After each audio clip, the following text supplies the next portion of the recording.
If you have any excess dough, it's nice to make a decoration for the top of your pie.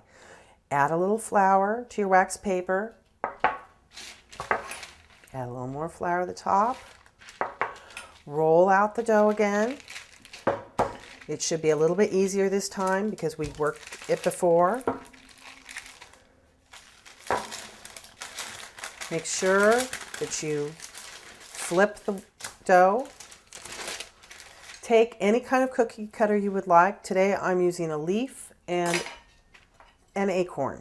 So you're going to press down.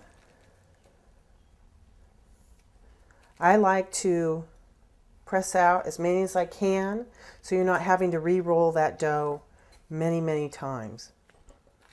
You can re-roll it a couple times, but if you keep working it, the dough is going to get tough and it's not going to taste very good. So you're going to take those shapes.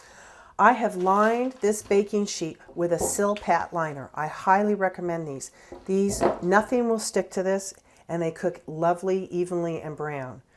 Give some space because these will enlarge when they're cooking. Also tap off a little of the excess flour. And then I'm going to take these scraps, I'm going to re-roll that and cut out a few more shapes. So you're not wasting all that, and you also have more to decorate your crust with.